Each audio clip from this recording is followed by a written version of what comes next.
गए सर, हम लाइव में। ਹੁਣ ਮੈਂ ਲਾਈਵ ਆ ਓਕੇ ਗੁੱਡ। ਲਓ ਜੀ ਆਪਾਂ ਹੋ ਗਏ ਹੁਣ ਲਾਈਵ ਅੱਜ ਪਹਿਲੀ ਵਾਰ ਜ਼ਿੰਦਗੀ 'ਚ ਫੇਸਬੁੱਕ ਤੋਂ। ਸਤਿ ਸ਼੍ਰੀ ਅਕਾਲ ਸਾਰਿਆਂ ਨੂੰ ਜੀ। ਮੈਨੂੰ ਨਹੀਂ ਪਤਾ ਤੁਸੀਂ ਕਿੰਨੇ ਲੋਕ ਦੇਖ ਰਹੇ ਹੋ ਜਾਂ ਦੇਖੋਗੇ, ਪਰ ਗੱਲਬਾਤ ਲੰਬੀ ਹੋਣੀ ਹੈ। ਮੈਂ ਇਸ ਵਕਤ ਆਪ ਦੇ ਪਿੰਡ ਚਪੜੌਤੇ ਬੈਠਾ, ਡਿਸਟ੍ਰਿਕਟ ਸੰਗਰੂਰ ਦੇ ਵਿੱਚ। ਅਤੇ ਸਾਰਿਆਂ ਨੂੰ ਸਤਿ ਸ਼੍ਰੀ ਅਕਾਲ। ਜਿਹੜੇ ਜਿਹੜੇ ਲੋਕ ਦੇਖ ਰਹੇ ਨੇ, ਜਿਹੜੇ ਜਿਹੜੇ ਕਮੈਂਟਸ ਕਰਨਗੇ ਜਾਂ ਕਰ ਰਹੇ ਨੇ। ਅੱਜ ਪ੍ਰੈਸ ਰਿਪੋਰਟਰ ਸਾਹਿਬ ਆਏ ਹੋਏ ਨੇ ਕਈ ਸਾਡੇ ਇਲਾਕੇ ਤੋਂ, ਮੇਰੇ ਉਚੇਚੇ ਸੱਦੇ 'ਤੇ, ਕਿਉਂਕਿ ਕੱਲ੍ਹ ਪਰਸੋਂ ਤੋਂ ਲੈ ਕੇ ਫੇਸਬੁੱਕ 'ਤੇ ਬੜਾ ਰੌਲਾ ਪੈ ਰਿਹਾ, ਇੱਕ ਮੇਰੇ ਖਿਲਾਫ ਬੋਲਿਆ ਜਾ ਰਿਹਾ। ਮੈਂ ਥੋੜ੍ਹੀ ਜਿਹੀ ਆਪਦੀ ਇੰਟਰੋਡਕਸ਼ਨ ਦੇ ਦਿਆਂ, ਆਪਦੇ ਪਰਿਵਾਰ ਬਾਰੇ ਦੱਸ ਦਿਆਂ ਕਿ ਚਪੜੌਤਾ ਪਿੰਡ ਨੂੰ 47 ਦਾ ਜਦੋਂ ਮੁਲਕ ਦੀ ਵੰਡ ਹੋਈ ਸੀ ਉਦੋਂ ਸਾਨੂੰ ਅਲਾਟ ਹੋਇਆ ਸੀ, ਔਰ ਜ਼ਮੀਨ ਸਾਨੂੰ ਮਿਲੀ ਸੀ ਇੱਥੇ ਕਾਫੀ। ਮੈਂ, ਮੇਰਾ ਪਰਿਵਾਰ, ਮੇਰੇ ਫਾਦਰ ਸਾਹਿਬ, ਇਹ ਮੈਂ ਜੱਦੀ ਘਰ ਹੈ ਸਾਡਾ। ਅਸੀਂ ਉਹਦੇ ਅੰਦਰਲੇ ਵਿਹੜੇ 'ਚ ਬੈਠੇ ਹਾਂ। ਮੈਂ ਦਿਖਾਊਂਗਾ ਤੁਹਾਨੂੰ ਬਾਅਦ 'ਚੋਂ, ਬਾਹਰ ਵਿਹੜਾ ਲਿਆਓ, ਪਹਿਲਾਂ ਮੈਂ ਦਿਖਾ ਦਿਆਂ ਤੁਹਾਨੂੰ ਮੇਰਾ ਘਰ। ਆ ਮੇਰਾ ਘਰ ਹੈ ਜੀ, ਪਿੱਛੇ ਆ ਵਿਹੜਾ ਹੈ, ਅਤੇ ਉਹ ਜਿਹੜਾ ਘਰ ਹੈ ਇਹਨੂੰ ਅਸੀਂ ਡੰਗਰਾਂ ਵਾਲਾ ਘਰ ਕਹਿੰਦੇ ਹੁੰਦੇ ਸੀ। ਇੱਧਰ ਡੰਗਰ ਹੁੰਦੇ ਸੀਗੇ, ਅਤੇ ਇੱਧਰ ਸਾਡਾ ਇੱਕ ਰੂੜੀ ਵਾਲਾ ਥਾਂ ਹੈ, ਉੱਥੇ ਰੂੜੀ ਹੁੰਦੀ ਸੀ। ਆ ਬਾਹਰਲੇ ਵਿਹੜੇ 'ਚ ਮੈਂ ਹੈਗਾ। ਹੁਣ ਮੈਂ ਚੱਲਿਆ ਜੀ ਅੰਦਰ। ਗੱਲ ਕਰੀਏ ਤਾਂ 1947 ਤੋਂ ਲੈ ਕੇ ਪਿੰਡ ਹੀ ਅਸੀਂ ਰਹਿੰਦੇ ਹਾਂ, ਸਾਡਾ ਪਰਿਵਾਰ ਪਿੰਡ ਰਹਿੰਦਾ। ਪਰ ਪਰਿਵਾਰ ਦੀ ਸਹਿਮਤੀ ਦੇ ਨਾਲ ਔਰ ਅਗਲੀ ਜ਼ਿੰਦਗੀ ਬਿਹਤਰ ਕਰਨ ਦੇ ਲਈ ਮੈਂ ਆਲਮੋਸਟ 1991-92 'ਚ ਮਲੇਰਕੋਟਲੇ ਸ਼ਿਫਟ ਹੋ ਗਿਆ ਸੀ। ਉੱਥੇ ਇੱਕ ਇੰਸੀਡੈਂਟ ਹੋਇਆ, ਅਤੇ ਉਸ ਤੋਂ ਬਾਅਦ ਫਿਰ ਮੈਂ 20-22 ਪਹਿਲਾਂ ਪਟਿਆਲੇ ਸ਼ਿਫਟ ਹੋ ਗਿਆ। ਇਨ ਬਿਟਵੀਨ ਮੈਨੂੰ 6 ਮਹੀਨੇ ਪਿੰਡ ਰਹਿਣ ਦਾ ਮੌਕਾ ਮਿਲਿਆ, ਜਦੋਂ ਮਲੇਰਕੋਟਲੇ ਤੋਂ ਅਸੀਂ ਆ ਗਏ ਸੀ, ਪਰ ਹਲੇ ਪਟਿਆਲੇ ਮੂਵ ਨਹੀਂ ਸੀ ਹੋਏ।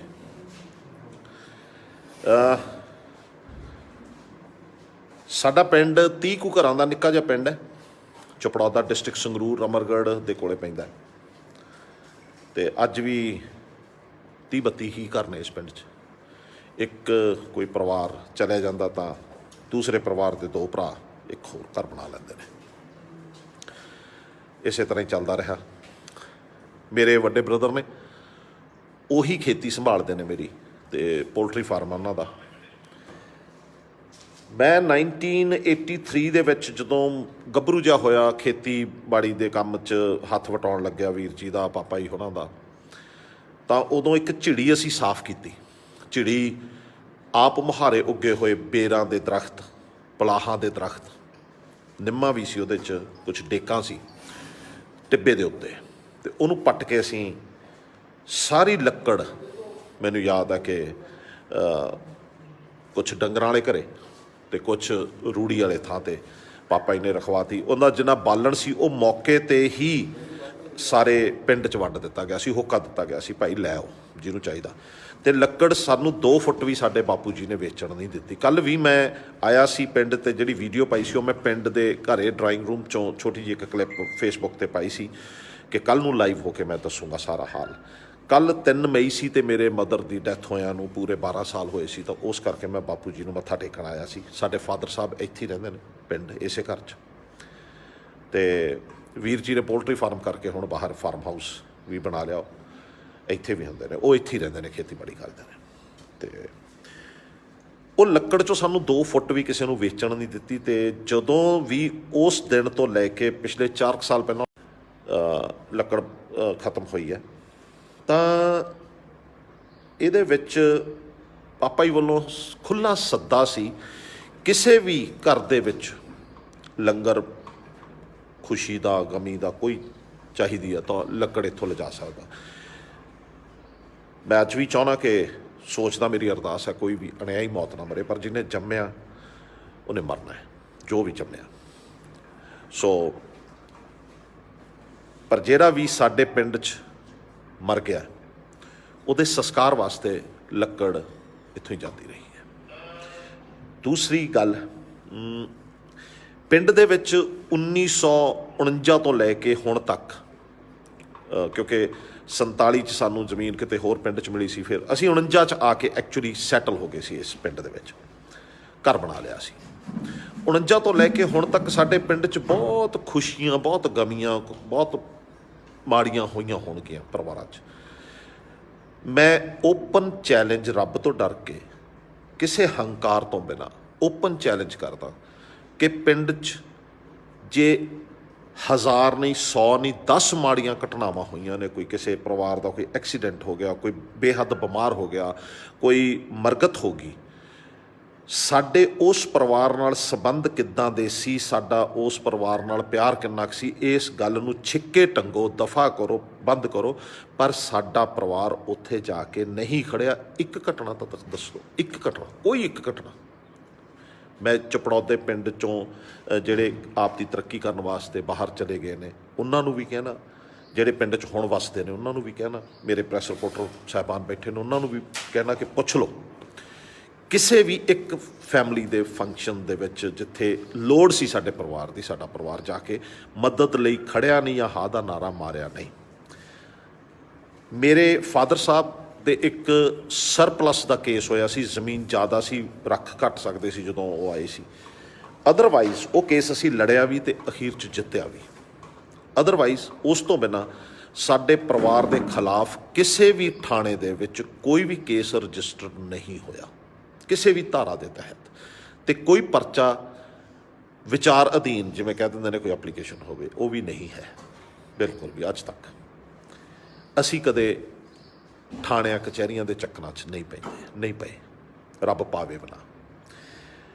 ਹੁਣ ਆ ਜੋ ਅਜੋਕੀ ਗੱਲ ਅੱਜ ਦੀ ਇਸ ਚਰਚਾ 'ਤੇ ਗੱਲ ਕਰੀਏ, ਜਿੱਥੇ ਮੈਂ ਇੱਕ ਕਿਸਾਨ ਦਾ ਬੇਟਾ ਆਪ ਦੀ 12 ਸਾਲ ਦੀ ਸਖਤ ਮਿਹਨਤ ਕਰਕੇ, ਮੈਨੂੰ ਬਹੁਤ ਸਾਰੇ ਪਾਪੜ ਵੇਲਣੇ ਪਏ ਹੋਣਗੇ, ਬਹੁਤ ਲੋਕਾਂ ਦੀਆਂ ਸ਼ਾਇਦ ਮਿਹਨਤਾਂ ਕਰਨੀਆਂ ਪੈਣੀਆਂ ਹੋਣਗੀਆਂ, ਸ਼ਾਇਦ ਕਿਸੇ ਦੀ ਨੌਕਰੀ ਚਾਕਰੀ ਵੀ ਕਰਨੀ ਪਈ ਹੋਊਗੀ, ਤਾਂ ਮੈਨੂੰ ਜਾ ਕੇ ਫਿਲਮਾਂ 'ਚ ਕੰਮ ਮਿਲਿਆ, ਤਾਂ ਤੁਸੀਂ ਮੈਨੂੰ ਪਿਆਰ ਦਿੱਤਾ, ਤਾਂ ਮੈਂ ਇੱਕ ਆਮ ਕਿਸਾਨ ਦਾ ਬੇਟਾ ਹੌਬੀ ਤੋਂ ਹੌਬੀ ਧਾਲੀਵਾਲ ਬਣ ਗਿਆ। ਨਾਮ ਤਾਂ ਮੇਰਾ ਕੁਛ ਹੋਰ ਹੈ। ਅਤੇ ਗੱਲ ਕਰੀਏ ਇਸ ਪਰਚੇ ਦੀ, ਜਿਹੜਾ ਕੇਸ ਰਜਿਸਟਰਡ ਹੋਇਆ, ਉਹਦੀ ਸੱਚਾਈ ਇਹ ਹੈ ਕਿ ਖਰਬੂਜੇ ਦੀ ਤਾਂ ਗੱਲ ਹੀ ਕੋਈ ਨਹੀਂ। ਮੇਰੇ ਚਾਚਾ ਜੀ ਦਾ ਪਰਿਵਾਰ ਹੈ, ਸਰਦਾਰ ਰਵਿੰਦਰ ਸਿੰਘ, ਉਹਨੂੰ ਬਿੱਲਾ ਸਰਦਾਰ ਕਹਿੰਦੇ ਹੁੰਦੇ ਸੀ, ਅਫਸੋਸ ਉਹ ਇਸ ਦੁਨੀਆ 'ਚ ਨਹੀਂ ਰਹੇ। ਉਹਨਾਂ ਦੇ ਬੇਟੇ ਪਪੀ ਅਤੇ ਜੋਧਾ, ਪਪੀ ਅਤੇ ਜੋਧਾ ਦੇ ਨਾਂ ਨਾਲ ਮਸ਼ਹੂਰ ਨੇ। ਮੈਨੂੰ ਜ਼ਿਆਦਾ ਨਾਮ ਅਸੀਂ ਜੋ ਲੈਂਦੇ ਹਾਂ ਉਹੀ ਨਾਮ ਲਊਂਗਾ ਮੈਂ, ਪਿੰਡ ਦੇ ਲੋਕਾਂ ਦਾ ਵੀ ਵਿੱਚ ਜ਼ਿਕਰ ਹੋਊਗਾ ਜਦੋਂ। ਉਹਨਾਂ ਦੀ ਅੱਜ ਪਹਿਲੀ ਤੁੜਾਈ ਹੋ ਰਹੀ ਆ। ਅੱਜ ਖਰਬੂਜਾ ਉਹਨਾਂ ਦੇ ਖੇਤ 'ਚ ਖਰਬੂਜਾ ਹੈ, ਵੀਰ ਜੀ ਦੇ ਖੇਤ 'ਚ ਖਰਬੂਜਾ ਨਹੀਂ ਹੈ, ਕਿਉਂਕਿ ਮੈਂ ਆਪ ਦਾ ਖੇਤ ਕਹਿੰਦੇ ਨਹੀਂ, ਵੀਰ ਜੀ ਦੇ ਨੇ। ਅਤੇ ਅੱਜ ਪਹਿਲੀ ਤੁੜਾਈ ਹੋ ਰਹੀ ਹੈ। ਸੋ ਖਰਬੂਜਾ ਤਾਂ ਤੋੜਿਆ ਹੋਊਗਾ ਜੇ ਪੱਕਿਆ ਹੋਊਗਾ, ਤਾਂ ਪੱਕਿਆ ਹੋਊਗਾ ਤਾਂ ਫਿਰ ਜੱਟ ਵੀ ਤੋੜੂਗਾ ਆਪ, ਠੀਕ ਹੈ। ਹੋ ਸਕਦਾ ਜੇ ਇਹੋ ਜਿਹੀ ਗੱਲ ਹੋਈ ਹੋਊਗੀ, ਜੇ ਗੱਲ ਹੋਈ ਹੋਊਗੀ ਤਾਂ ਹੋ ਸਕਦਾ ਕਿ ਖਰਬੂਜਾ ਕਿੱਥੋਂ ਤੋੜਿਆ, ਪੱਕਾ ਤੋੜਿਆ, ਕੱਚਾ ਤੋੜਿਆ। ਕੱਚਾ ਜੇ ਕੱਚਾ ਸੀ ਤਾਂ 12 ਦਿਨ, ਜੇ ਪੱਕਾ ਸੀ ਤਾਂ 12 ਦਿਨ ਬਾਅਦ ਅੱਜ ਪਹਿਲੀ ਤੁੜਾਈ ਹੋ ਰਹੀ ਹੈ, ਕਿਉਂ? ਖੈਰ, ਸਾਡੇ ਇੱਕ ਪਰਿਵਾਰ ਹੈ ਤਰਖਾਣ ਮਾਜਰਾ, ਅਮਲੋਹ ਦੇ ਕੋਲੇ ਪਿੰਡ ਹੈ, ਉੱਥੋਂ ਇੱਕ ਜੱਟ ਸਿੱਖ ਪਰਿਵਾਰ ਨੇ ਤਕਰੀਬਨ 14-15 ਸਾਲ ਪਹਿਲਾਂ ਆ ਕੇ ਥੋੜ੍ਹੀ ਜਿਹੀ ਜ਼ਮੀਨ ਲੈ ਲਈ, ਔਰ ਮਿਹਨਤ ਕਰਦਿਆਂ ਉਸ ਇਨਸਾਨ ਨੇ, ਜਿੰਦਾ ਕਹਿੰਦੇ ਅਸੀਂ, ਹਰਜਿੰਦਰ ਨਾਮ ਹੈ ਸ਼ਾਇਦ ਉਹਦਾ, ਜਿੰਦੇ ਨੇ ਆਪਦਾ ਵੱਡਾ ਭਰਾ ਵੀ ਗਵਾਇਆ ਹਾਰਟ ਅਟੈਕ ਦੇ ਵਿੱਚ, ਅਤੇ ਆਪਦੇ ਫਾਦਰ ਸਾਹਿਬ ਨੂੰ ਵੀ ਗਵਾਇਆ ਖੇਤੀ ਕਰਦੇ, ਔਰ ਜਿੰਦਾ ਆਪ ਵੀ ਹਾਰਟ ਦਾ ਪੇਸ਼ੈਂਟ ਹੈ, ਸਟੰਟ ਵਗੈਰਾ ਉਹਨੂੰ ਪਿਆ ਹੋਇਆ, ਹਾਰਟ ਅਟੈਕ ਹੋ ਗਿਆ ਸੀ ਇੱਕ ਵਾਰੀ, ਹਾਰਟ ਦੀ ਦਵਾਈ ਚੱਲਦੀ ਉਹਦੀ। ਉਹਨੂੰ ਅਸੀਂ ਤਖਾਣ ਮਾਜਰੀਆ ਪਰਿਵਾਰ ਕਹਿੰਦੇ ਹਾਂ। ਹੌਬੀ ਧਾਲੀਵਾਲ ਦੇ ਪਰਿਵਾਰਕ ਮੈਂਬਰਾਂ ਵੱਲੋਂ ਝੂਠਾ ਪਰਚਾ ਦਰਜ। ਮੈਂ ਇੱਕ ਓਪਨ ਚੈਲੰਜ ਪਹਿਲਾਂ ਇਹ ਕਰਨ ਲੱਗਿਆ ਕਿ ਮੇਰਾ ਉਸ ਤਰਖਾਣ ਮਾਜਰੇ ਵਾਲੇ ਪਰਿਵਾਰ ਦੇ ਨਾਲ ਪਰਿਵਾਰਕ ਰਿਸ਼ਤਾ ਮਤਲਬ ਖੂਨ ਦਾ ਰਿਸ਼ਤਾ ਕਿਸੇ ਵੀ ਤਰੀਕੇ ਨਾਲ ਪ੍ਰੂਵ ਹੁੰਦਾ ਤਾਂ ਮੈਂ ਦੇਣਦਾਰ ਹਾਂ, ਮੈਂ ਕਸੂਰਵਾਰ ਹਾਂ, ਮੈਂ ਵਰਤਦਾ। ਤੇ ਹੁਣ ਮੈਂ ਤੁਹਾਨੂੰ ਲੋਕੇਸ਼ਨ ਦੱਸ ਦਿਆਂ ਕਿ ਮੇਰੇ ਘਰ ਦੇ ਵਿੱਚ ਜੇ ਬਾਹਰਲੇ ਵਿਹੜੇ 'ਚ ਖੜ੍ਹਾ ਤਾਂ 20 ਫੁੱਟ ਦੀ ਬੀਹੀ ਹੈ, ਉਹਦੇ ਨਾਲ ਘਰ ਹੈ ਜਿੰਦੇ ਦਾ। ਤੇ ਮੇਰੇ ਬਾਹਰਲੇ ਵਿਹੜੇ 'ਚ ਜੇ ਸੱਜੇ ਹੱਥ 20 ਫੁੱਟ ਦੀ ਬੀਹੀ ਟੱਪੀਏ ਤਾਂ ਨਾਲ ਹੀ ਘਰ ਹੈ ਭੋਲੀ ਕੌਰ ਦੇ ਜਿਹੜੇ ਹਸਬੈਂਡ ਹੋਣੀ ਨੇ, ਉਹ 3 ਭਰਾ ਨੇ, ਪਿਰਥੀ, ਫਕੀਰੀਆ ਤੇ ਸੀਤੀ ਸੁਰਜੀਤ ਸ਼ਾਇਦ ਨਾਮ ਆ, ਉਹਨੂੰ ਅਸੀਂ ਪਿਆਰ ਨਾਲ ਸੀਤੀ ਕਹਿੰਦੇ ਹਾਂ ਸਾਰੇ। ਫਕੀਰ ਸਿੰਘ ਨੂੰ ਵੀ ਫਕੀਰੀਆ ਹੀ ਕਹਿੰਦੇ ਆ ਸਾਰੇ, ਪਿਰਥੀ ਸਿੰਘ। ਤੇ ਇਹ ਬਹੁਤ ਛੋਟਾ ਘਰ ਹੈ ਉਹਨਾਂ ਦਾ, ਜਗ੍ਹਾ ਬਹੁਤ ਘੱਟ ਹੈ। ਪਹਿਲਾਂ ਦੇਵਤਾਇਆ ਕਹਿੰਦੇ ਹੁੰਦੇ ਸੀ ਅਸੀਂ ਇਹਨਾਂ ਦੇ ਫਾਦਰ ਸਾਹਿਬ ਨੂੰ। ਦੇਵਤਾਏ ਦੇ ਘਰ ਦੇ ਵਿੱਚ ਹੀ ਇਹਨਾਂ ਨੇ ਹੁਣ ਅੱਡ ਹੋ ਕੇ 3 ਭਰਾਵਾਂ ਨੇ 3 ਘਰ ਬਣਾ ਲਿਆ, ਆਪਦਾ ਗੁਜ਼ਰ ਬਸਰ ਕਰ ਰਹੇ ਨੇ। ਭੋਲੀ ਕੌਰ ਦੀ ਕਾਰ ਇਸ ਵਕਤ ਉਹਦੇ ਘਰ ਵਾਲੇ ਕੋਲੇ ਲਾਂਸਰ ਕਾਰ ਹੈ, ਉਹ ਮੇਰੇ ਘਰੇ ਖੜੀ ਆ ਕਿਉਂਕਿ ਉਹਦੇ ਕੋਲੇ ਪਾਰਕਿੰਗ ਨਹੀਂ, ਮੇਰੇ ਬਾਪੂ ਜੀ ਦੇ ਘਰ 'ਚ ਖੜੀ ਆ ਉਹ ਕਾਰ ਹੁਣ ਵੀ, ਇਸ ਵਕਤ ਵੀ ਲਾਂਸਰ ਕਾਰ ਹੈ ਕਾਲੇ ਰੰਗ ਦੀ, ਕਿਉਂਕਿ ਉਹਦੇ ਕੋਲੇ ਪਾਰਕਿੰਗ ਦੀ ਜਗ੍ਹਾ ਨਹੀਂ ਹੈ, ਉਹਦਾ ਦਰਵਾਜ਼ਾ ਹੀ ਨਹੀਂ ਵਿਚਾਰੇਗਾ ਉਹਦਾ, ਠੀਕ ਹੈ। ਤੇ ਹੁਣ ਕਿਉਂਕਿ ਡੰਗਰ ਵੱਛਾ ਹੈ ਨਹੀਂ ਘਰੇ, ਮਾਂ ਹੈ ਨਹੀਂ, ਤੇ ਘਰ 'ਚ ਸਿਰਫ ਇਕੱਲੇ ਪਾਪਾ ਜੀ ਹੁੰਦੇ ਨੇ, ਇਸ ਕਰਕੇ ਡੰਗਰਾਂ ਵਾਲਾ ਘਰ ਵੀ ਖਾਲੀ ਹੈ, ਰੂੜੀ ਵਾਲਾ ਵੀ ਘਰ ਖਾਲੀ ਹੈ। ਤੇ ਉੱਥੇ ਅੱਜ ਵੀ, ਮੈਂ ਪ੍ਰੈਸ ਰਿਪੋਰਟਰ ਸਾਹਿਬ ਨੂੰ ਬਾਅਦ 'ਚੋਂ ਲੈ ਕੇ ਵੀ ਜਾਊਂਗਾ, ਅੱਜ ਵੀ ਉੱਥੇ ਭੋਲੀ ਦੇ ਪੱਠੇ ਵਜਵਾਏ ਹੋਏ ਨੇ ਪਾਪਾ ਜੀ ਨੇ, ਕਹਿ ਕੇ ਵੀ ਚੱਲ ਪੁੱਤ ਕੋਈ ਗੱਲ ਨਹੀਂ, ਤੂੰ ਇੱਥੇ ਪੱਠੇ ਬੀਜ ਦਿਆ ਕਰ। ਗੱਲ ਬੱਲੀਆਂ ਦੀ ਜਾਂ ਖਰਬੂਜੇ ਦੀ, ਜਿਹੜੀ ਮਰਜ਼ੀ ਲਾ ਲਓ, ਵੀ ਖਰਬੂਜੇ ਦੀ ਹੋਈ ਚਾਹੇ ਬੱਲੀਆਂ ਦੀ ਹੋਈ, ਪਿੰਡ ਦਾ ਇੱਕ ਵੀ ਬੰਦਾ, ਇੱਕ ਵੀ ਮੈਂਬਰ ਇਹ ਗੱਲ ਕਹੇ ਕਿ ਪਿੰਡ 'ਚ ਕਿਤੇ ਵੀ ਗੱਲ ਹੋਈ ਸੀ ਮੈਂ ਉੱਥੇ ਸ਼ਾਮਲ ਸੀ, ਚਾਹੇ ਉਹ ਬੱਲੀਆਂ ਦੀ ਗੱਲ ਸੀ, ਖਰਬੂਜੇ ਦੀ ਗੱਲ ਸੀ, ਲੜਾਈ ਸੀ, ਝਗੜਾ ਸੀ, ਮੈਂ ਕਿਸੇ ਬੰਦੇ ਨੂੰ ਰੁਕ ਕੇ ਮਿਲਿਆ ਵੀ ਹਾਂ, ਕਿਸੇ ਨੂੰ ਕੁਛ ਕਿਹਾ, ਕਿਸੇ ਨੂੰ ਰੁਕ ਕੇ ਮਿਲਿਆ ਵੀ ਹੋਵਾਂ, ਇਸ ਸਾਰੇ ਸਿਲਸਿਲੇ 'ਚ ਨਹੀਂ। ਹਾਂ, ਮੇਰਾ ਪਿੰਡ ਹੈ, ਮੇਰਾ ਪਰਿਵਾਰ ਹੈ, ਮੇਰਾ ਭਾਈਚਾਰਾ, ਮੈਂ ਮਿਲਣ ਆਉਣਾ, ਮੈਂ ਸਭ ਨੂੰ ਮਿਲਦਾ। ਐਂਡ ਜਿਹੜੀ ਹੈਗੀ ਹੈ ਗੱਲ ਅਸਲੀ ਕੀ ਹੋਈ ਸੀ, ਸਾਡੇ ਲਾਗਲਾ ਪਿੰਡ ਆ ਨਵਾਂ ਪਿੰਡ, ਮੁਹੰਮਦਪੁਰਾ ਨਾਮ ਹੈ ਉਹਦਾ ਅਸਲੀ, ਕਾਗਜ਼ਾਂ 'ਚ ਨਵਾਂ ਪਿੰਡ ਵੀ ਕਹਿੰਦੇ ਨੇ। ਉਹ ਸਾਲਮ ਮੁਸਲਮਾਨ ਬਰਾਦਰੀ ਬੈਠੀ ਆ ਉੱਥੇ ਦੇ ਇੱਕ ਪਰਿਵਾਰ ਦੇ ਮੈਂਬਰ ਨੇ ਰੌਲਾ ਪਾਇਆ ਕਿ ਮੇਰੇ ਖੇਤ 'ਚੋਂ ਬੱਲੀਆਂ ਵੱਢੀਆਂ ਗਈਆਂ ਅਤੇ ਉਹ ਕੁੜੀਆਂ ਚਪੜੌਤੇ ਦੀਆਂ ਸੀ। ਜਾਮਾ ਕਹਿੰਦੇ ਆ ਉਹਦਾ ਨਾਮ, ਹੁਣ ਜਮੀਲ ਖਾਨ ਹੈ ਕੀ ਹੈ, ਉਹ ਮਾਫੀ ਚਾਹੁੰਦਾ ਮੈਂ, ਜਾਮਾ। ਅਤੇ ਪਰ ਪਪੀ ਨੇ ਉਹਨੂੰ ਕਿਹਾ ਕਿ ਸਾਡੇ ਪਿੰਡ ਦੀਆਂ ਕੁੜੀਆਂ ਇਹ ਨਹੀਂ ਕਹਿ ਸਕਦੀਆਂ, ਕੋਈ ਗੱਲ ਨਹੀਂ, ਬੇਫਿਕਰ ਹੋ ਜਾ ਤੂੰ, ਅਸੀਂ ਆਪ ਹੀ ਕਹਿ ਲਾਂਗੇ। ਦੂਸਰੇ ਦਿਨ ਜਿੰਦੇ ਨੇ ਰੌਲਾ ਪਾਇਆ ਕਿ ਜੀ ਮੇਰੇ ਖੇਤ 'ਚੋਂ ਬੱਲੀਆਂ ਵੱਢੀਆਂ ਗਈਆਂ, ਚੈੱਕ ਕਰ ਲਓ। ਇਹ ਗੱਲ ਮੈਂ ਸੁਣੀ ਹੋਈ ਕਹਿ ਰਿਹਾ, ਅਤੇ ਉਹ ਗਵਾਹ ਜਿੰਦਾ ਵੀ ਮੇਰੇ ਸਾਹਮਣੇ ਬੈਠਾ, ਉਹਨਾਂ ਦਾ ਬੇਟਾ ਵੀ ਮੇਰੇ ਕੋਲ ਬੈਠਾ, ਜੋਧਾ ਸਾਡੇ ਚਾਚਾ ਜੀ ਦਾ ਬੇਟਾ, ਉਹ ਵੀ ਬੈਠਾ, ਅਤੇ ਮਿਲਾਵਾਂਗਾ ਮੈਂ ਸਭ ਨਾਲ। ਅਤੇ ਜੋਧੇ ਨੇ ਕਿਹਾ ਕਿ ਕੋਈ ਗੱਲ ਨਹੀਂ, ਆਪਣਾ ਨਿੱਕਾ ਜਿਹਾ ਤਾਂ ਪਿੰਡ ਆਪਾਂ ਦੇਖ ਲੈਂਦੇ ਹਾਂ। ਬੱਲੀਆਂ ਮਿਲ ਗਈਆਂ, ਬੱਲੀਆਂ ਦੀਆਂ ਮਿਲਿਆਂ ਦੀਆਂ ਫੋਟੋਆਂ ਖਿੱਚੀਆਂ ਗਈਆਂ, ਉਹ ਫੋਟੋਆਂ ਹੈਗੀਆਂ ਨੇ। ਬੱਲੀਆਂ ਚੁਗਦੇ ਆ, ਦੁਨੀਆ ਹੀ ਚੁਗਦੀ ਹੈ, ਬੱਲੀਆਂ ਚੁਗਣ ਦਾ ਰਿਵਾਜ ਹੈ। ਗਰੀਬ ਪਰਿਵਾਰ ਜਾ ਕੇ ਕਿਸਾਨ ਦੇ ਖੇਤ 'ਚੋਂ ਵੱਢੀ ਹੋਈ ਕਣਕ 'ਚੋਂ ਬੱਲੀਆਂ ਜੇ ਕੋਈ ਡਿੱਗ ਜਾਂਦੇ ਉਹ ਚੱਕ ਲਿਆਉਂਦਾ, 2 ਮਣ ਦਾਣੇ ਨਿਕਲੇ ਹੋਣ, ਕੋਈ ਗੱਲ ਨਹੀਂ, ਕੋਈ ਫਿਕਰ ਨਹੀਂ, ਕੋਈ ਮਾੜੀ ਗੱਲ ਨਹੀਂ, ਚੰਗੀ ਗੱਲ ਹੈ। ਪਰ ਇਹਨਾਂ ਨੂੰ ਕਿਹਾ ਗਿਆ, ਇਹ ਕਹਿੰਦੀਆਂ ਵੀ ਅਸੀਂ ਬੱਲੀਆਂ ਚੁਗੀਆਂ ਹੋਈਆਂ ਨੇ। ਅਸੀਂ ਕਿਹਾ ਬੱਲੀਆਂ ਵੱਡੀਆਂ ਹੋਈਆਂ ਨੇ। ਮੈਂ ਤਾਂ ਹੈ ਹੀ ਨਹੀਂ ਸੀ ਪਿੰਡ, ਮਤਲਬ ਆਪਣੇ ਜਿੰਦੇ ਹੋਣਾ ਨੇ। ਚਲੋ ਗੱਲ ਇਹਨਾਂ ਦੀ ਨਿਬੜੀ ਨਾ ਤਾਂ ਥਾਣੇ 'ਚ ਰਪਟ ਹੋ ਗਈ। ਥਾਣੇ ਤੋਂ sub inspector sub inspector Manjot Singh ਆਇਆ, ਉਹਨੇ ਬੱਲੀਆਂ ਦੇਖੀਆਂ, ਉਹਨਾਂ ਨੂੰ ਪੁੱਛਿਆ, ਕਿਉਂਕਿ ਬੱਲੀ ਕਦੇ ਵੀ ਸਾਬਤੀ ਬੱਲੀ ਨਹੀਂ ਹੁੰਦੀ ਜਿਹੜੀ ਚੁਗੀ ਹੋਈ ਹੁੰਦੀ ਹੈ, ਜੇ ਸਾਬਤੀ ਵੀ ਹੋਵੇ ਤਾਂ ਇੱਕੋ ਹੀ ਸਾਈਜ਼ ਦੀਆਂ ਨਹੀਂ ਹੁੰਦੀਆਂ, ਅਤੇ ਉਹਨਾਂ ਨਾਲ ਬਿਲਕੁਲ ਵੀ ਕਣਕ ਦਾ ਨਾੜ ਨਹੀਂ ਹੁੰਦਾ, ਸਿਰਫ ਬੱਲੀਆਂ ਹੁੰਦੀਆਂ ਨੇ। ਉਹਨਾਂ ਦੇ ਨਾਲ ਨਾੜ ਸੀ ਕਰੀਬ 1 ਗਿੱਠ ਦਾ।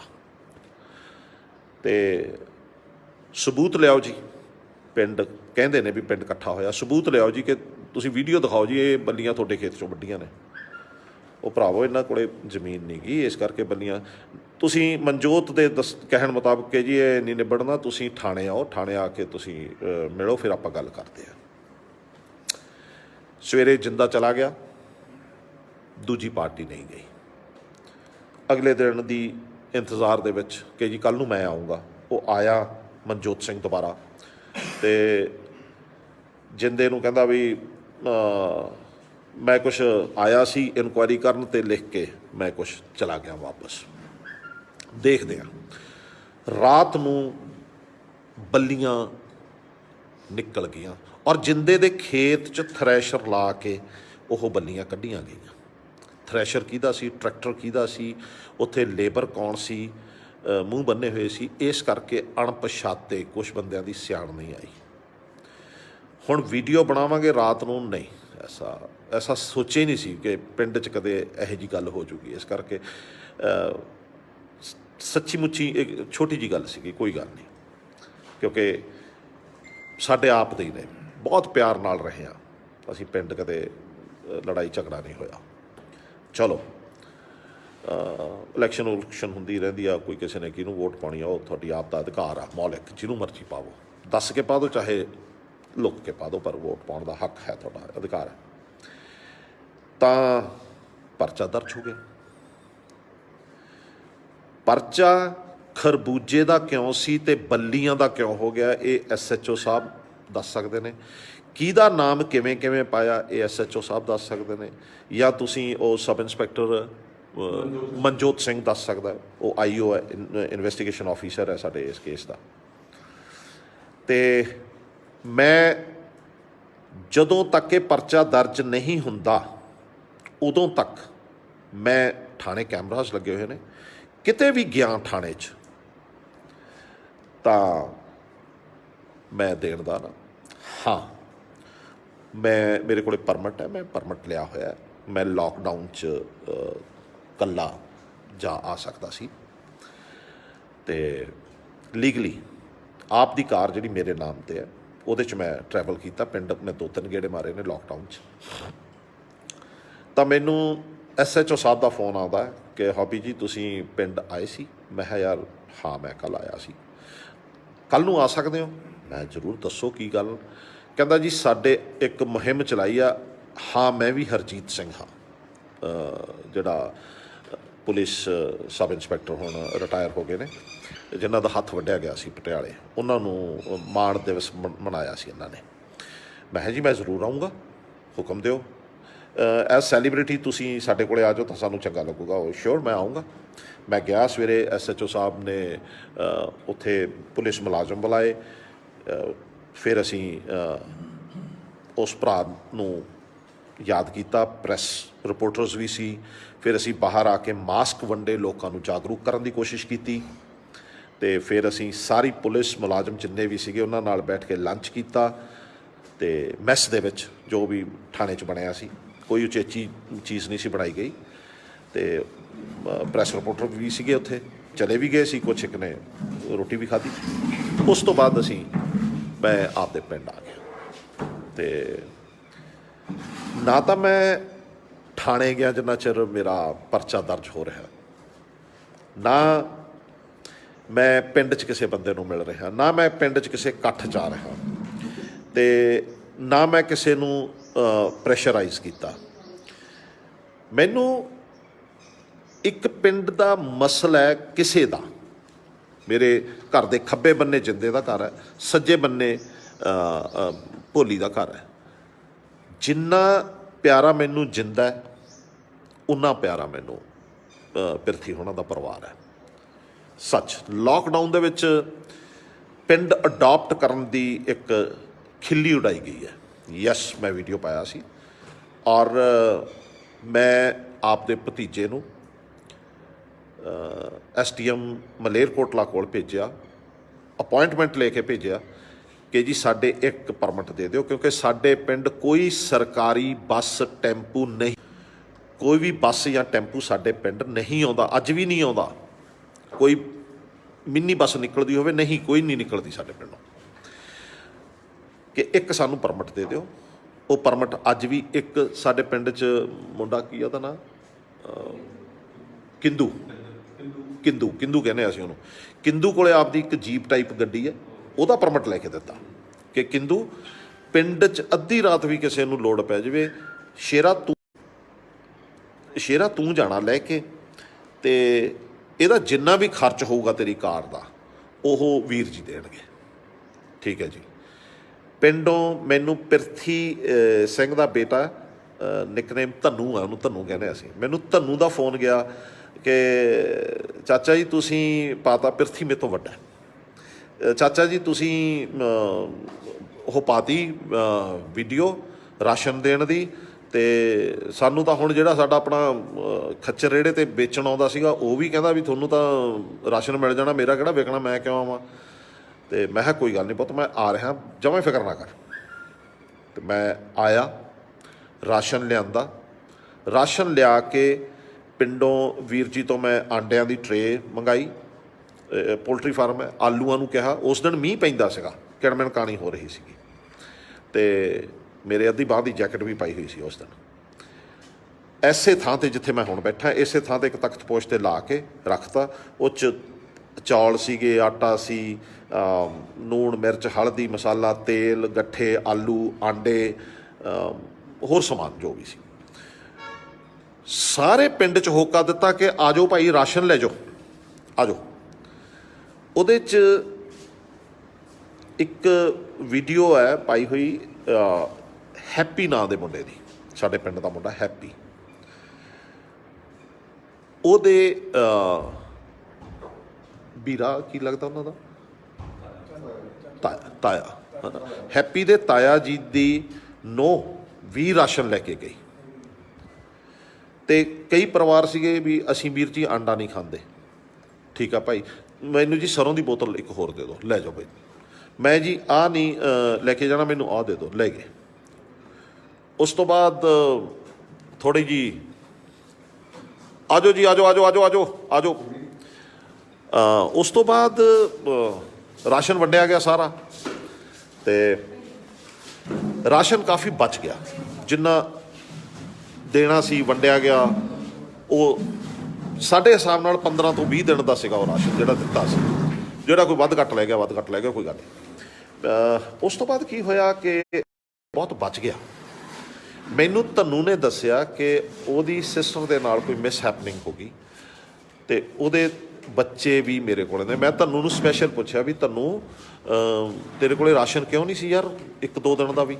ਉਹ ਕਹਿੰਦਾ ਜੀ ਮੇਰਾ ਪਰਿਵਾਰ ਵੱਡਾ ਹੈ। ਕਿਵੇਂ ਵੱਡਾ ਹੈ? ਕਹਿੰਦਾ ਜੀ ਐਂ ਕਰਕੇ। ਮੈਂ ਚੁੱਪ ਕਰ ਗਿਆ। ਮੈਨੂੰ ਮਤਲਬ ਇਹ ਦੁੱਖ ਲੱਗਿਆ ਵੀ ਮੈਨੂੰ ਯਾਰ ਮੇਰੇ ਪਿੰਡ ਦੀ ਕੁੜੀ ਮਤਲਬ ਡੈਥ ਹੋ ਗਈ ਅਤੇ ਮੈਨੂੰ ਪਤਾ ਨਹੀਂ। ਚੁੱਪ ਕਰ ਗਿਆ ਮੈਂ, ਠੀਕ ਹੈ। ਪਰ ਮੇਰੇ ਤੋਂ ਰਹਿ ਨਾ ਹੋਇਆ। ਮੈਂ ਪਿੰਡ ਪਟਿਆਲੇ ਜਾ ਕੇ ਜਿੰਦੇ ਨੂੰ ਫੋਨ ਕੀਤਾ। ਮੈਂ ਕਿਹਾ ਜਿੰਦੇ, ਜਿੰਨਾ ਵੀ ਰਾਸ਼ਨ ਪਿਆ ਉਹ ਵੀਰ ਬਣ ਕੇ ਜਾ ਕੇ ਪਾਪਾ ਜੀ ਤੋਂ ਨਾ ਧੰਨੂ ਨੂੰ ਚੁਕਾ ਦੇ।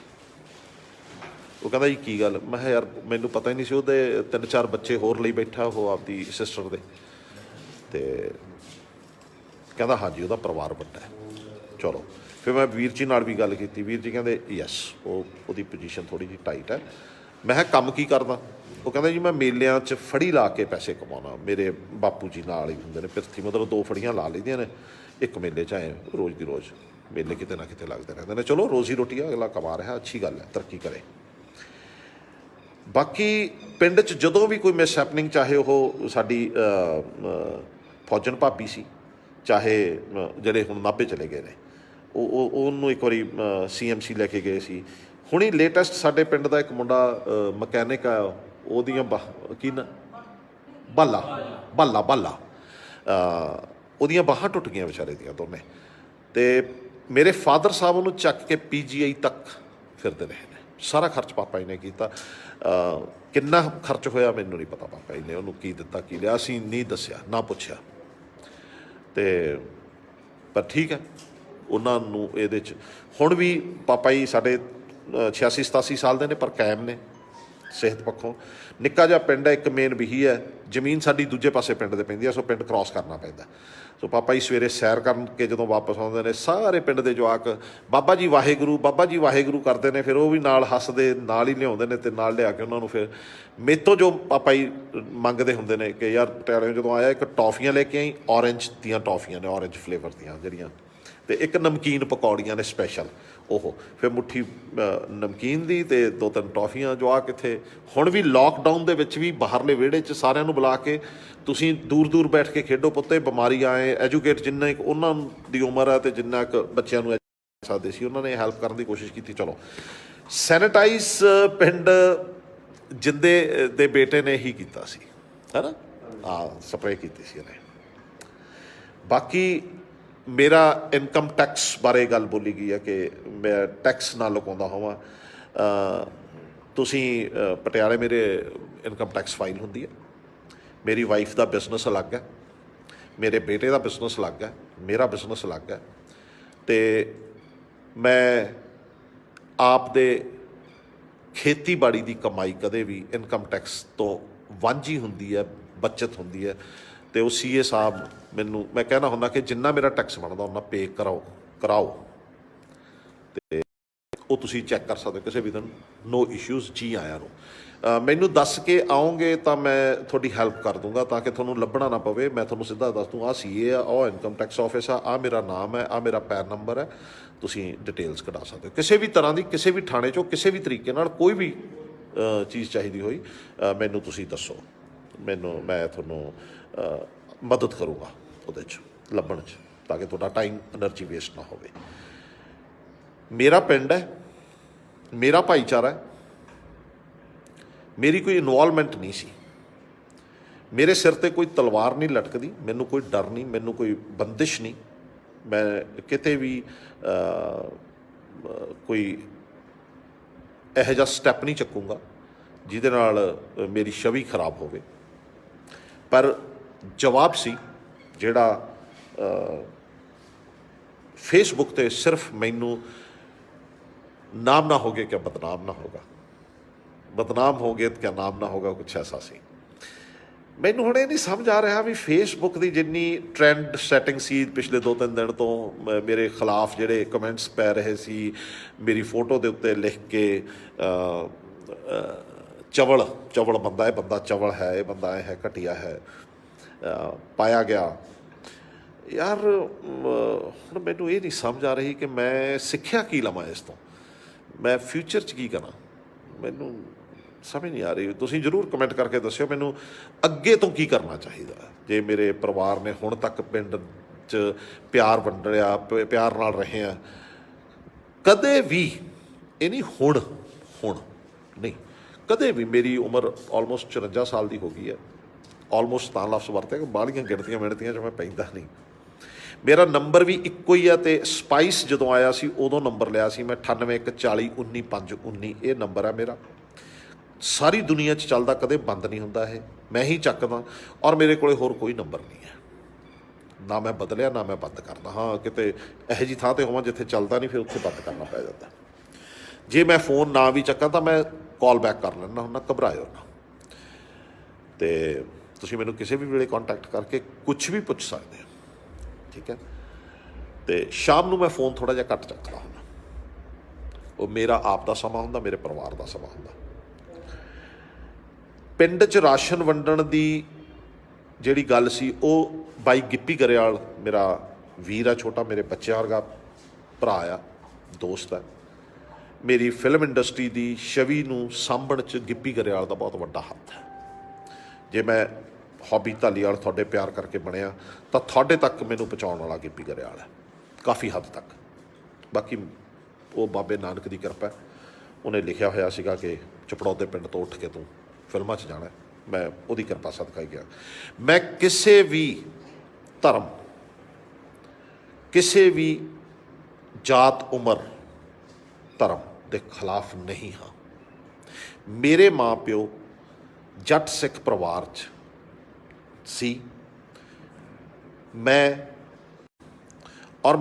ਖੁਦ ਸਿੱਖ ਧਰਮ ਨੂੰ ਫੋਲੋ ਕਰਦਾ। ਮੈਂ ਸਾਫਾ ਬੰਨ੍ਹਦਾ, ਕੇਸ ਰੱਖੇ ਨੇ, ਗਾਤਰਾ ਪਾਇਆ, ਕਕਾਰ ਰੱਖੇ ਨੇ, ਨਹੀਂ ਰੱਖੇ, ਮੇਰੀ ਆਪਦੀ ਆ। ਪਰ ਮੈਂ ਫੋਲੋ ਕਰਦਾ, ਜੇ ਮੈਂ ਮੰਨਦਾ ਤਾਂ ਮੈਂ ਆਦਿ ਗ੍ਰੰਥ ਸ਼ਬਦ ਗੁਰੂ ਗ੍ਰੰਥ ਸਾਹਿਬ ਨੂੰ ਮੰਨਦਾ। ਮੇਰੇ ਸਾਹਮਣੇ ਤੁਸੀਂ ਮੈਨੂੰ ਕਹੋ ਵੀ ਚੱਲ ਆਪਾਂ ਮੰਦਿਰ ਚੱਲੀਏ, ਮੈਂ ਜਾਊਂਗਾ। ਮੈਨੂੰ ਤੁਸੀਂ ਕਹੋ ਮਸਜਿਦ ਚੱਲ, ਮੈਂ ਜਾਊਂਗਾ। ਤੁਹਾਡੇ ਨਾਲੋਂ ਹੋ ਸਕਦਾ ਚੰਗੇ ਤਰੀਕੇ ਨਾਲ ਮੱਥਾ ਟੇਕਣ ਦੀ ਕੋਸ਼ਿਸ਼ ਕਰਾਂ, ਸ਼ਰਧਾ ਦੇਣ ਦੀ ਕੋਸ਼ਿਸ਼ ਕਰਾਂ। ਪਰ ਮੈਂ ਕਹਿਣਾ, ਮੈਂ ਨਹੀਂ ਕਹੂੰਗਾ ਕਿ ਤੂੰ ਜਾਇਆ ਮਸਜਿਦ, ਮੈਂ ਕਿਹੜਾ ਮੁਸਲਮਾਨ ਹਾਂ। ਨਹੀਂ, ਮੈਂ ਜਾਊਂਗਾ ਔਰ ਮੈਂ ਤੁਹਾਡੇ ਨਾਲੋਂ ਵਧੀਆ ਇਬਾਦਤ ਕਰਨ ਦੀ ਕੋਸ਼ਿਸ਼ ਕਰੂੰਗਾ। ਹਾਂ, ਜਿਸ ਦਿਨ ਮੈਂ ਗੁਰਦੁਆਰੇ ਜਾਣਾ, ਤੁਸੀਂ ਜਾਇਓ ਨਾ ਜਾਇਓ, ਪਰ ਮੈਨੂੰ ਰੋਕਿਓ ਨਾ, ਬਸ ਮੇਰਾ ਧਰਮ ਇਹ ਹੈ। ਅਤੇ ਕਿਸੇ ਨੂੰ ਛੋਟਾ ਦਿਖਾਉਣਾ ਵੀ ਦੂਰ ਦੀ ਗੱਲ ਆ। ਮੈਂ ਕਦੇ ਕਿਸੇ ਨੂੰ ਛੋਟਾ ਕਿਹਾ ਹੀ ਨਹੀਂ, ਸਮਝਿਆ ਹੀ ਨਹੀਂ। ਮੇਰਾ ਇੰਡਸਟਰੀ 'ਚ ਲਫ਼ਜ਼ ਬਹੁਤ ਮਸ਼ਹੂਰ ਆ, ਬੇਟਾ ਕਹਿਣਾ। ਸਾਡੇ ਸਭ ਤੋਂ ਜਿਹੜੀ ਸ਼ੂਟਿੰਗ ਦੇ ਵਿੱਚ ਔਖਾ ਕੰਮ ਹੁੰਦਾ ਹੈ, ਸਭ ਤੋਂ ਔਖਾ ਕੰਮ ਉਹ ਹੁੰਦਾ ਸਪੌਟ ਬॉयਜ਼ ਦਾ, ਜਿਹੜੇ ਸਾਨੂੰ ਚਾਹ ਪਾਣੀ ਪਿਲਾਉਂਦੇ ਨੇ, ਜਾਂ ਲਾਈਟਾਂ ਵਾਲੇ ਲਾਈਟਮੈਨ। ਸੋਲਰ ਲਾਈਟ ਹੁੰਦੀ ਆ, ਸੂਰਜ ਵਾਂਗੂ ਸੋਲਰ ਕਹਿੰਦੇ ਅਸੀਂ, ਸੋਲਰ ਲਾਈਟ ਬਹੁਤ ਜ਼ਿਆਦਾ ਗਰਮ ਹੁੰਦੀ ਆ। ਉਹਦਾ ਸੇਕ 'ਚ ਵਿਚਾਰੇ ਉਹ ਸਾਰਾ ਦਿਨ ਧੁੱਪੇ ਖੜਦੇ ਨੇ, ਉਹ ਲਾਉਣੀ ਪੈਂਦੀ ਹੈ, ਚਾਹੇ ਦੁਪਹਿਰੇ 2 ਵਜੇ ਸ਼ੂਟਿੰਗ ਹੋਵੇ, ਤਦ ਵੀ ਲਾਈਟਾਂ ਲੱਗਦੀਆਂ ਨੇ, ਅਤੇ ਉਹ ਧੁੱਪੇ ਵੀ ਖੜ੍ਹੇ ਹੁੰਦੇ ਨੇ, ਕੋਠੇ 'ਤੇ ਵੀ ਹੁੰਦੇ ਨੇ, ਅਤੇ ਲਾਈਟ ਵੀ ਚੱਲਦੀ ਹੁੰਦੀ ਹੈ, ਅਤੇ ਲਾਈਟ ਨੂੰ ਵੀ ਮੈਨੇਜ ਕਰਦੇ ਹੁੰਦੇ ਨੇ। ਅਤੇ ਜਿਸ ਦਿਨ ਮੈਂ ਸੈੱਟ 'ਤੇ ਹੋਵਾਂ ਬ੍ਰਦਰ, ਮੈਂ ਸਭ ਤੋਂ ਪਹਿਲਾਂ ਜਾ ਕੇ ਉਹ ਲਾਈਟਾਂ ਵਾਲਿਆਂ ਨੂੰ ਜੱਫੀਆਂ ਪਾਉਣਾ, ਉਹਨਾਂ ਸਪੌਟ ਬॉयਜ਼ ਨੂੰ ਜੱਫੀਆਂ ਪਾਉਣਾ। ਅਤੇ ਮੈਂ ਆਪਦੇ ਪਿੰਡ ਦੇ ਜਿਨ੍ਹਾਂ ਦੇ ਹੱਥਾਂ 'ਚ ਜੰਮਿਆ ਪਲਿਆ, ਜਿਨ੍ਹਾਂ ਦੇ ਨਾਲ ਅਸੀਂ ਖੇਡ ਕੇ ਵੱਡੇ ਹੋਏ ਹਾਂ, ਚਾਹੇ ਉਹ ਪਿਰਥੀ ਹੋਣੀ ਨੇ, ਪਿਰਥੀ ਮੇਰੇ ਤੋਂ ਵੱਡਾ, ਫਕੀਰੀਆ ਮੇਰੇ ਤੋਂ ਥੋੜ੍ਹਾ ਛੋਟਾ, ਸੀਤੀ ਤਾਂ ਬੱਚਿਆਂ ਵਰਗਾ ਇਹ ਪਰਿਵਾਰ ਹੈ, ਜਾਂ ਹੋਰ ਜਿੰਨੇ ਵੀ ਪਰਿਵਾਰ ਨੇ, ਕਦੇ ਵੀ ਮੈਂ ਪਿੰਡ 'ਚ ਕਿਸੇ ਦੇ ਖਿਲਾਫ ਨਹੀਂ ਬੋਲਿਆ। ਅਤੇ ਬ੍ਰਦਰ, ਤੁਸੀਂ ਜਿਨ੍ਹਾਂ ਨੇ ਪੋਸਟ ਪਾਈ ਆ, ਤੁਹਾਨੂੰ ਇੰਨਾ ਹੀ ਜਵਾਬ ਸੀ ਮੇਰਾ, ਜਿਉਂਦੇ ਵਸਦੇ ਰਹੋ। ਮੇਰੇ ਖਿਲਾਫ ਤੁਸੀਂ ਪੋਸਟ ਪਾਈ, ਮੈਨੂੰ ਦੁੱਖ ਲੱਗਿਆ। ਮੇਰੀ ਛਵੀ ਕਿੰਨੀ ਖਰਾਬ ਹੋਈ, ਜੇ ਤੁਹਾਡੀ ਪੋਸਟ ਕਰਕੇ ਹੋਈ ਹੋਊਗੀ ਤਾਂ ਮੈਂ ਸਾਂਭਣ ਦੀ ਕੋਸ਼ਿਸ਼ ਕਰੂੰਗਾ, ਹੋਰ ਮਿਹਨਤ ਕਰੂੰਗਾ ਅਤੇ ਹੋਰ ਚੰਗਾ ਕੰਮ ਕਰਨ ਦੀ ਕੋਸ਼ਿਸ਼ ਕਰੂੰਗਾ। ਪਰ ਤੁਹਾਡੇ ਨਾਲ ਵੈਰ ਵਿਰੋਧ ਰੱਖ ਕੇ ਨਹੀਂ, ਚੈਲੰਜ ਲੈ ਕੇ ਨਹੀਂ, ਮੈਂ ਆਪਦੀ ਮਸਤ ਚਾਲ ਚੱਲੂੰਗਾ, ਕੋਸ਼ਿਸ਼ ਕਰੂੰਗਾ ਹੋਰ ਚੰਗਾ ਕੰਮ ਕਰਕੇ ਦਿਖਾਉਣ ਦੀ, ਹੋਰ ਚੰਗਾ ਇਨਸਾਨ ਬਣਨ ਦੀ। ਪਰ ਮੈਨੂੰ ਤੁਹਾਡੀ ਜਿਹੜੀ ਮਾਨਸਿਕਤਾ 'ਤੇ ਜ਼ਰੂਰ ਤਰਸ ਆਇਆ। ਅੱਗੇ ਨੂੰ ਕੋਈ ਵੀ ਪੋਸਟ ਪਾਉਣ ਤੋਂ ਪਹਿਲਾਂ ਸੰਪਰਕ ਕਰ ਲਿਆ ਕਰੋ ਉਸ ਪਿੰਡ 'ਚ, ਉਸ ਸ਼ਹਿਰ 'ਚ, ਉਸ ਗਰਾਂ 'ਚ, ਉਸ ਮੁਹੱਲੇ 'ਚ, ਕਿ ਪੋਸਟ ਕੀ ਪਾਉਣੀ ਹੈ। ਅਤੇ ਤੁਹਾਡਾ ਬਹੁਤ ਬਹੁਤ ਬਹੁਤ ਪਿਆਰ, ਸਤਿਕਾਰ, ਮਾਣ ਦੇ ਨਾਲ ਧੰਨਵਾਦ। ਤੁਸੀਂ ਮੇਰੀ ਪਹਿਲੀ ਵਾਰ ਅੱਜ ਮੈਂ ਲਾਈਵ ਹੋਇਆ, ਅਤੇ ਤੁਸੀਂ ਮੇਰੀ ਵਾਚ ਕੀਤਾ ਵੀਡੀਓ ਨੂੰ, ਲਾਈਕ ਸ਼ੇਅਰ ਕਰੋਗੇ, ਅਤੇ ਕਮੈਂਟਸ ਮੈਂ ਬਾਅਦ 'ਚੋਂ ਪੜ੍ਹੂੰਗਾ। ਨਾਲ ਬੋਲਦੇ ਹੁੰਦੇ ਨੇ, ਮੈਂ ਮੰਡੀ ਵਾਲਾ ਦੀਪ ਵੀ ਦੇਖ ਰਿਹਾ ਸੀਗਾ, ਅਤੇ ਰਣਬੀਰ ਰਾਣਾ ਵੀ ਵਾਚ ਕਰ ਰਿਹਾ, ਹੀ ਇਜ਼ ਵਾਚਿੰਗ, ਸਿਮਰਨ ਰਤਨ। ਅਤੇ ਵੀਰੋ, ਆਪਦਾ ਖਿਆਲ ਰੱਖਿਓ, ਆਪਦੀ ਸਿਹਤ ਦਾ ਖਿਆਲ ਰੱਖਿਓ। ਲੋਕਡਾਊਨ ਹੌਲੀ ਹੌਲੀ ਕਰਕੇ ਖੁੱਲ੍ਹ ਰਿਹਾ। ਮੈਨੂੰ ਪ੍ਰੈਸ ਰਿਪੋਰਟਰ ਸਾਹਿਬਾਨਾਂ ਨੇ ਦੱਸਿਆ ਕਿ ਲੋਕਡਾਊਨ ਖੁੱਲ੍ਹ ਗਿਆ ਕਾਫੀ ਹੱਦ ਤੱਕ। ਰੈੱਡ ਜ਼ੋਨ, ਔਰੇਂਜ ਅਤੇ ਗਰੀਨ ਦਾ ਖਿਆਲ ਰੱਖਿਓ, ਆਪਦੀ ਸਿਹਤ ਦਾ ਖਿਆਲ ਰੱਖਿਓ। ਰਮਜ਼ਾਨ ਦਾ ਮਹੀਨਾ ਚੱਲ ਰਿਹਾ, ਰੱਬ ਕਰੇ ਚੰਗਾ ਗੁਜ਼ਰੇ, ਤੁਸੀਂ ਆਪਦੇ ਧਰਮ 'ਚ ਹੋਰ ਪਰਪੱਕ ਹੋਵੋ, ਹੋਰ ਖੁਸ਼ਹਾਲ ਹੋਵੋ। ਅਤੇ ਬਾਕੀ ਜਦੋਂ ਵੀ ਅੱਗੇ ਤੋਂ ਵੀਡੀਓ ਕੋਈ ਕਮੈਂਟ ਕਰੋ, ਸ਼ੇਅਰ ਕਰੋ, ਤਾਂ ਕਿਸੇ ਨੂੰ ਕਿੰਨਾ ਕੁ ਬੁਰਾ ਲੱਗੂਗਾ ਜਦੋਂ ਤੁਸੀਂ ਗਾਲੀ ਗਲੋਚ ਲਿਖਦੇ ਹੋ, ਮਾੜੇ ਸ਼ਬਦ ਲਿਖਦੇ ਹੋ, ਉਹ ਥੋੜ੍ਹਾ ਜਿਹਾ ਸੋਚ ਕੇ ਲਿਖਿਆ ਕਰੋ। ਕਿਉਂਕਿ ਮੈਨੂੰ ਦੁੱਖ ਲੱਗਿਆ, ਮੈਨੂੰ ਤਰਸ ਆਇਆ, ਤੁਹਾਡੀ ਮਾਨਸਿਕਤਾ 'ਤੇ ਤਰਸ ਆਇਆ, ਔਰ ਮੈਨੂੰ ਪੜ੍ਹਨ 'ਚ ਦੁੱਖ ਲੱਗਿਆ। ਮੇਰੀਆਂ ਧੀਆਂ ਨੇ, ਭੈਣਾਂ ਨੇ ਤੁਹਾਡੀਆਂ ਲਿਖੀਆਂ ਗਾਲਾਂ ਜਦੋਂ ਮੇਰੀ ਫੋਟੋ ਪਾ ਕੇ ਪੜ੍ਹੀਆਂ ਹੋਣਗੀਆਂ, ਉਹਨਾਂ ਨੂੰ ਕਿੰਨਾ ਦੁੱਖ ਲੱਗਿਆ ਹੋਊਗਾ। ਉਹ ਹਜੇ ਮੈਨੂੰ ਬਾਅਦ 'ਚੋਂ ਫੋਨ ਆਉਣਗੇ। ਅਸਲੀ ਗੱਲ ਮੈਂ ਦੁਬਾਰਾ 2 ਟੁੱਕ ਗੱਲ ਕਰਦਿਆਂ, 100 ਹੱਥ ਰੱਸਾ ਸਿਰੇ 'ਤੇ ਗੰਢ, ਕਿ ਤਰਖਾਣ ਮਾਜਰੇ ਵਾਲੇ ਪਰਿਵਾਰ ਦੀਆਂ ਬੱਲੀਆਂ ਚੋਰੀ ਹੋਈਆਂ ਸੀ, ਉਹਨਾਂ ਨੇ ਥਾਣੇ ਰਪਟ ਦਿੱਤੀ, ਬੱਲੀਆਂ ਫੜੀਆਂ ਗਈਆਂ, ਉਹਦੀਆਂ ਫੋਟੋਆਂ ਵੀ ਨੇ, ਥਾਣੇ ਤੋਂ ਬੰਦਾ ਵੀ ਆਇਆ, ਉਹਨੇ ਵੀ ਚੈੱਕ ਕੀਤੀਆਂ, ਉਹਨੇ ਸਮਾਂ ਪਾਤਾ ਕਿ ਸ਼ਾਇਦ ਘਰੇ ਨਿਬੜ ਜੂਗਾ, ਪਿੰਡ 'ਚ ਨਿਬੜ ਜੂਗਾ, ਜਾਂ ਥਾਣੇ 'ਚ ਦੇਖਦੇ ਆ ਕੀ ਕਰਨਾ ਹੈ। ਇੰਨੇ ਨੂੰ ਇਹਨਾਂ ਨੇ ਬੱਲੀਆਂ ਚੱਕ ਕੇ ਖੁਰਦ-ਬੁਰਦ ਕਰਤੀਆਂ ਅਤੇ ਉਹ ਪਰਚਾ ਰਜਿਸਟਰਡ ਹੋ ਗਿਆ। ਪਰਚਾ ਰਜਿਸਟਰਡ ਹੋਣ ਤੋਂ ਬਾਅਦ ਮੈਂ ਥਾਣੇ ਗਿਆ ਅਤੇ ਇਹ ਤੁਹਾਡਾ ਹੀ ਹੌਬੀ ਧਾਲੀਵਾਲ ਬਣਾਇਆ ਹੋਇਆ, ਤਾਂ ਮੇਰੇ ਸੰਬੰਧ ਨੇ, ਤਾਂ ਮੈਂ ਪਰਿਵਾਰਾਂ 'ਚ ਜਾਂ ਲੋਕਾਂ 'ਚ ਵਿਚਰਨ ਜੋਗਾ ਹੋਇਆ, ਅਤੇ ਤਾਂ ਹੀ ਮੇਰੇ ਸੰਬੰਧ ਨੇ। ਮੈਂ ਜੇ ਤੁਸੀਂ ਚੰਗੇ ਹੋ ਤਾਂ ਸਾਰੇ ਚੰਗੇ ਹੋ ਜਾਂਦੇ ਨੇ। ਚੰਗਾ ਲੱਗਿਆ, ਹੁਣ ਮੈਂ ਲਾਈਵ ਹੋ ਜਾਇਆ ਕਰੂੰਗਾ, ਵੈਸੇ ਲੰਬੀ ਹੋ ਗਈ ਗੱਲ। ਜਿਉਂਦੇ ਵਸਦੇ ਰਹੋ, ਆਪਦਾ ਖਿਆਲ ਰੱਖਿਓ, ਔਰ ਆਪਦੇ ਆਪ ਨੂੰ, ਆਪਦੇ ਪਰਿਵਾਰ ਨੂੰ, ਰਿਸ਼ਤਿਆਂ ਨੂੰ ਸੰਭਾਲ ਕੇ ਰੱਖਿਓ। ਉਹ ਚੀਜ਼ਾਂ ਜਿਹੜੀਆਂ ਸਾਤੋਂ ਗੁੰਮ ਹੋ ਗਈਆਂ ਸੀ, ਇਸ ਲੋਕਡਾਊਨ 'ਚ ਵਾਪਸ ਆਈਆਂ ਨੇ। ਰਿਸ਼ਤਿਆਂ ਦੀਆਂ ਤਰੇੜਾਂ ਨੂੰ ਭਰਨ ਦਾ ਚੰਗਾ ਸਮਾਂ ਸੀ। ਤੁਸੀਂ ਤਰੇੜਾਂ ਨੂੰ ਭਰਿਆ ਹੋਊਗਾ, ਰਿਸ਼ਤੇ ਹੋਰ ਗੂੜੇ ਹੋਏ ਹੋਣਗੇ, ਪੰਜਾਬ ਦੇ ਰੰਗ ਹੋਰ ਗੂੜੇ ਹੋਣਗੇ। ਪਾਣੀ ਨੂੰ ਬਚਾ ਲਿਓ, ਧੀਆਂ ਨੂੰ ਬਚਾ ਲਿਓ। ਜਿਉਂਦੇ ਰਹੋ। ਬਹੁਤ ਸਾਰਾ ਪਿਆਰ ਤੁਹਾਨੂੰ। Love you all.